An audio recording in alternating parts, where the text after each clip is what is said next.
చాలా చిన్నగా కంట్రీ కానీ వాటర్ మేనేజ్మెంట్ మరియు అగ్రికల్చర్ లో చాలా అడ్వాన్స్డ్ ఉంది. ఏమేమి మనం బుక్ లో చదువుతామో, ఏమేమి టెక్నాలజీస్ గురించి మనం బుక్స్ లో చూస్తామో అదే అక్కడ ప్రాక్టికల్ గా ఇంప్లిమెంట్ అయ్యి కనిపిస్తుంది. అక్కడ అగ్రికల్చర్ చూస్తే అంటే it is completely dry land, completely desert అలాగే ఉంటుంది, శాండ్ ఉంటుంది, సాయిల్ లో నో క్వాలిటీ.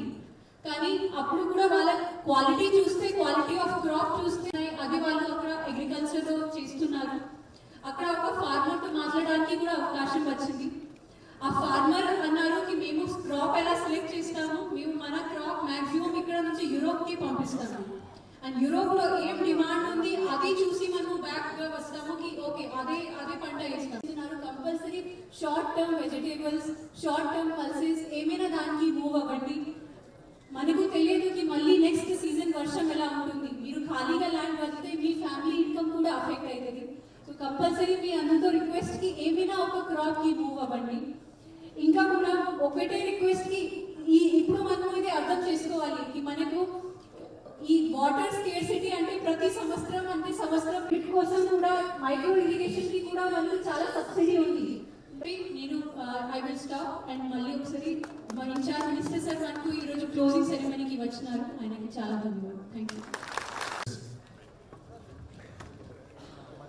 సభాధ్యక్షులు, స్థానిక శాసనసభ్యులు మిత్రులు రాజేందర్ రెడ్డి గారు, జిల్లా కలెక్టర్ గారు, గౌరవ ఆత్మా కమిటీ చైర్మన్లు, రైతు నాయకులు వెంకటరెడ్డి గారు, గౌరవ అగ్రికల్చర్ ఆఫీసర్స్, అదే రకంగా రెవెన్యూ అధికారులు, వివిధ ప్రాంతాల నుంచి వచ్చిన నా కుటుంబ సభ్యులైన రైతులు, మీడియా మిత్రులు అందరికీ మనస్ఫూర్తి హృదయపూర్వక నమస్కారం. చాలా సంతోషం. ఉదయం నుంచి సుదీర్ఘంగా దానికి మీరు కొంతమంది రైతన్నలు స్థానికంగా ప్రాక్టికల్గా గ్రౌండ్లో మీకు వచ్చే ఇబ్బందుల గురించి చర్చించుకోవటం అనేది నేను ప్రగాఢంగా నమ్ముతున్నాను. మీకు తెలియదు కాదు, ప్రభుత్వం ఖర్చు పెట్టడమే కాదు, రైతులకు ఒక పూర్తి భద్రత, భరోసా ఈ ప్రభుత్వంలో కల్పించగలిగాము.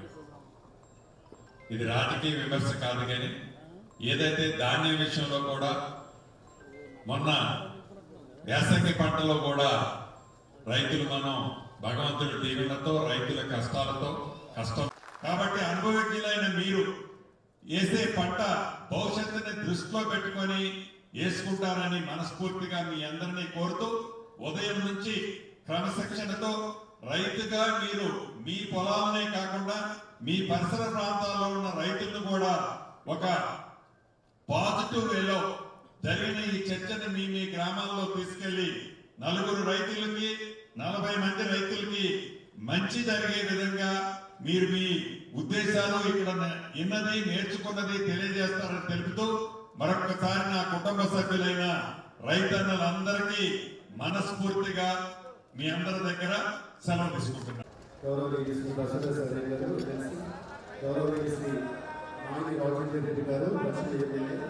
గౌరవనీయ శ్రీ